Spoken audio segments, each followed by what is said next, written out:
Well, they've got elements in the Russian government, in the Kremlin, that are not for Bitcoin.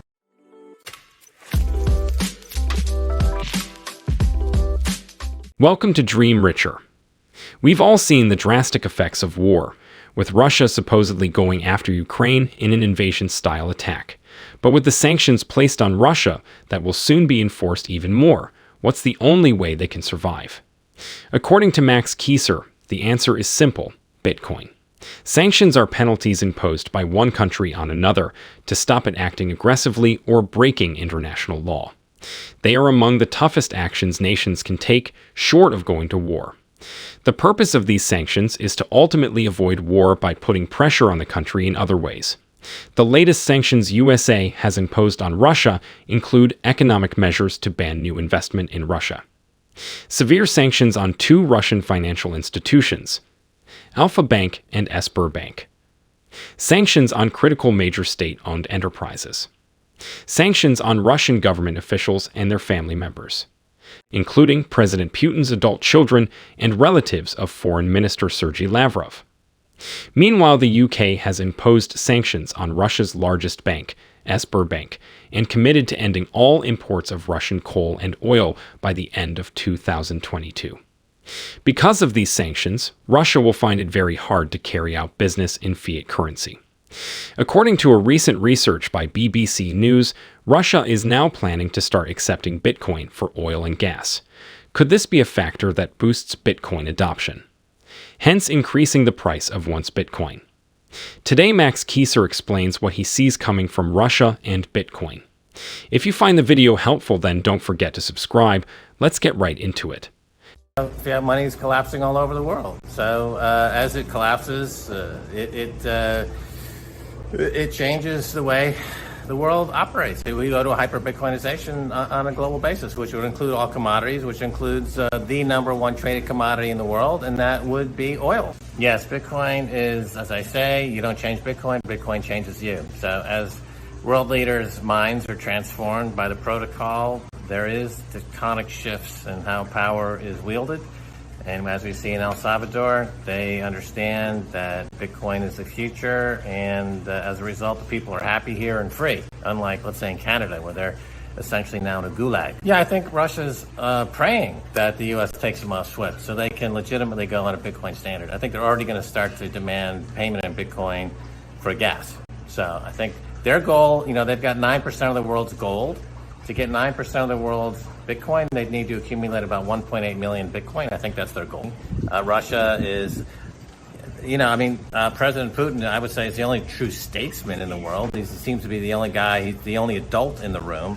So he's shown incredible restraint against these little chihuahuas nipping at his heels, doing all these hedge fund games. He's quite a masterful chess player. And so rolling out Bitcoin has taken time, but ultimately, the game theory is it makes it inevitable and predictable that they will be the first, like they were with the Sputnik satellite, into space. And this will set off the hash war or hash race, as I've been saying now for 5 years. The U.S. will then reluctantly have to come in and join this hash race. Texas is already the biggest Bitcoin mining facility in the world. I think the feds are going to try to co-opt and seize the Texas Bitcoin mining facilities for the federal government. So Texas will have to defend itself, possibly secede. World. So Bitcoin, similarly, what we're seeing here is what we're going to see in the rest of the world in a few years. That is, it's just accepted. People are not bogged down with trying to even know how it works or why it works. They just use it because it's part of the environment. It's part of the ecosystem. It becomes ubiquitous. It's as natural as using any other technology that becomes ingrained and inculcated in your day-to-day life. There are more Bitcoin wallets and users in El Salvador than there were users of the banking system in total combined with all banks in El Salvador. So there's been a complete flip in less than 6 months. And that's a remarkable transformation in less than 6 months. So as you know, it's a virtuous cycle. Once you start thinking about Bitcoin, it changes the way you think about lots of stuff. And you want more and more and more, and then the community gets stronger and stronger, and so it's a virtuous cycle, and you see that playing out right here in a country that's made Bitcoin legal tender. In the words of Max Keiser, a hash war is inevitable. Despite the harsh outcomes and consequences of war, some economists argue that war and sanctions are very much needed if we want to see a higher price for Bitcoin. Let's take the Russia and Ukraine invasion, for example. Russia's invasion of Ukraine is pressuring equities, pumping up oil prices, and scrambling Federal Reserve plans to raise rates. Through it all, Bitcoin has been rising, up around 13% to $39,500 since fighting broke out. The crypto may be benefiting from demand as a currency or store of value in countries hit by war and sanctions. Bitcoin purchases in Russia and Ukraine have picked up. Demand for stablecoins, which aim to maintain a fixed $1 value, has also been rising. And of course, as we all saw, crypto was the primary method used to aid Ukraine. So Russia is smart enough to respect game theory, whereas China, maybe not so much. That's why China got rid of their miners, because I think China leadership is very arrogant and they think they're above game theory. Russian leadership is very pragmatic and they see game theory playing out. They realize that what happened to the truckers and the centralized payment systems, to give one example, or to Julian Assange when they cut off from MasterCard, Visa, and PayPal, or when they sanctioned Iran over the SWIFT system, they're like, we have to create our own system for redundancy. And now, after a few years, they realize that, well, actually, now it's obvious that Bitcoin in this winner-take-all hard money global race for perfect money is the winner. So we're adjusting our things.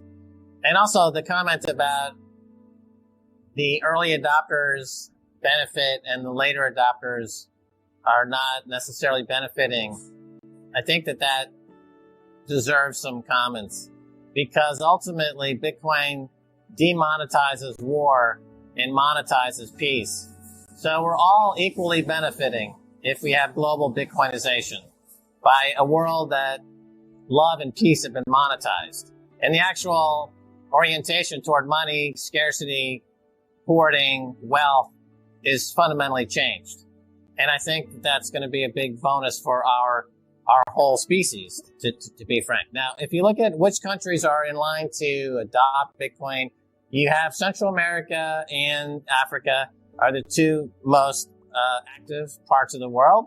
Central America, obviously, with El Salvador, you have 5 countries in Central America. They're talking to each other all the time. There's been a dream now for 150 years of unifying these 5 countries. That's now back in play. People are talking about it again. Bitcoin could be the standard for the entire region. We've got now the billionaires in Mexico are promoting Bitcoin heavily. Mexico is in play. Argentina is in play, with Strike is now in Argentina like they were in El Salvador. So Latin America, Central America, definitely Bitcoin adoption is exploding. The use case, well, Bitcoin in Africa is incredible. You know, these countries couldn't converse with each other before Bitcoin, because even though they might be two miles away, you couldn't do any commercial activity with all these different countries because they were so balkanized financially. You know, imagine if you couldn't do business with New Jersey and New York and Connecticut and Long Island, you couldn't do business together because you were completely separate financial systems and different regulations. So Bitcoin breaks that apart. And for the continent of Africa, it's incredibly entrepreneurial. And now they've got perfect money. So we're going to see an incredible move there. Max Keiser argues that the future of Bitcoin looks very strong after what we just saw with Russia and Ukraine. As he argues, everyone will begin to use Bitcoin without ever knowing what it is or even how it works, simply because it will become a norm in society and a part of the global economic environment. The effects of this large-scale Bitcoin integration into society are already being seen.